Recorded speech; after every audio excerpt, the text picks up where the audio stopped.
And this is not, it sounds like one of those sort of annoying things that bothers us all, but isn't very substantive. You think one guy is making $600 an hour. Conservative leader Poilievre appeared on Jordan Peterson's podcast discussing his visions and prioritize his policies. Let's hear what he said and comment below what you think. As any employee you could ever possibly have, right? $600 an hour, something like that.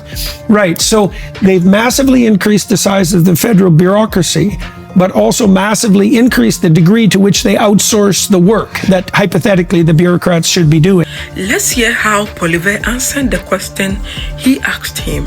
Let's hear. We'll be right back. Spending $21 billion on federal government consultants alone. Wow.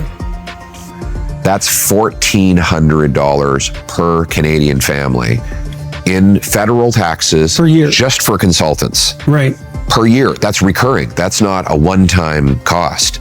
So it is an insane amount of money to be spending on that, especially when you have more bureaucrats to supposedly do the work. And arguably, they're delivering worse results than ever before. I mean, our border is more porous. Our military has been weakened, and our basic services... Weakened or devastated? Well, you could put it either way. I mean, I think it's definitely been weakened, and despite the heroism of the men and women who still serve, the political leadership has undermined it in every possible way. Right. Immigration, porous border. I think our per capita immigration rate exceeds that of the U.S., even given the U.S. open southern border. Oh, by far. We had a population growth of 1.2 million in 2023. That's on a base of 40 million people. So it's an astonishing number of people to bring in 1 year. Everyone now admits that this was a calamity for housing, the job market, and our healthcare system. Trudeau himself walked it back recently. He walked it back. With what was the approximation of a public apology. Yes. This is after he called everyone who questioned his immigration policy a racist. Right. And then he adopted the policies that he was calling racist only a year and a half earlier. So. Okay, so that's a lot of... I just talked to Terry Glavin, a Canadian journalist, this week too, and he did about a 5-dimensional analysis of the trouble that Canada was in. It was blackly comic in some ways, because we realized at the end of the conversation, or near the end of it, that we hadn't even discussed the ever-present threat of the Quebec separatists. And I was thinking, oh my God, like Canada's in a pretty dismal state when the threat of Quebec separatism is number 6 on the list of threats to the integrity of the country. Yes. Right. So, okay. So now that's making a comeback too. God. Yeah, I know. I mean, the PQ is now leading in the polls in Quebec after they had been completely obliterated in the Harper era. Separatism was completely dead in Quebec, and now it's making a resurgence. And ironically, more out of desperation than anything else. Well, I mean, it's interesting that the leader of the PQ has actually been making economic arguments in favor of separate. They used to always try to avoid that because most Quebecers would say, well, clearly we'd be worse off economically if we left. But because Trudeau has been such, and Freeland and the entire Liberal gang in Ottawa has been such a colossal disaster for our national economy, the separatists are now able to make the argument that they would be better off separating from that calamity. Now, I intend that was the plan all along. Maybe I intend to reverse that argument by making our economy strong again. But it really is astonishing to see how badly things have changed in every respect. Okay, so this has really transpired in large part over the 9 to 10 year period that Trudeau has been governing.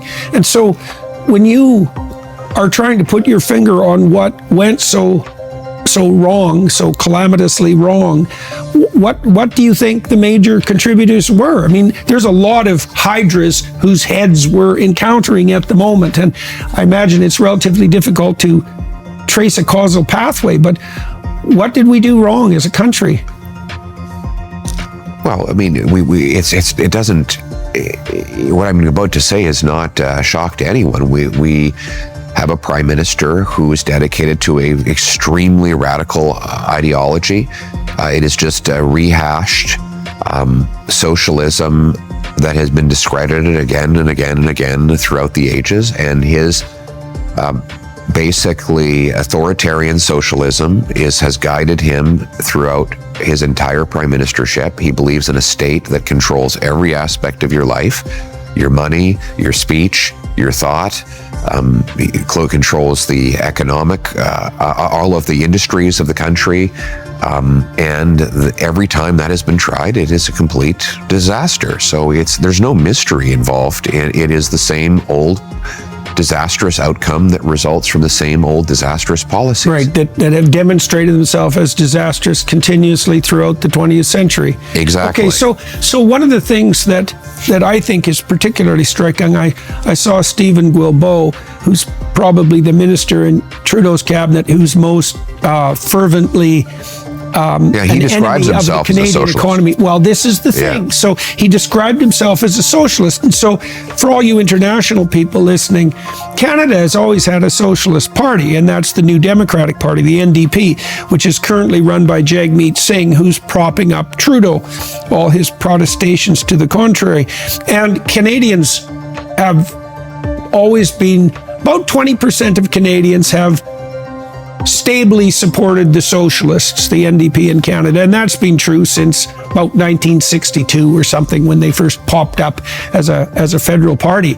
Now, the Liberals, and that's Trudeau's party, have been a centrist party historically speaking, and they were the home of the classic Liberals, all things considered. And they like to steal good ideas from the left and from the right and chart Canada's course down the middle. The thing about Trudeau's Liberals is they're not Liberals, is they're far left socialists. And they came to power in the guise of Liberals, and that meant that they're bloody. Their government was fraudulent, technically speaking, from the beginning, because Guilbeault, for example, obviously should have been a member of the NDP and not the classic traditional Canadian Liberals. But he didn't care, because he knew that had he run for the Socialists, he would have ended up with 20% of the vote, because that's what they always do, and never had any clear pathway to power. Exactly. And so Trudeau brought a bunch of people in who were so radically left that they left the NDP in the dust, essentially. And they've been running the country on false pretenses for 9 years. And if you ally that with the fact that Trudeau is clearly he clearly has narcissistic personality characteristics and runs the country. I really appreciate you all. I think Please as a testament to his own grandeur.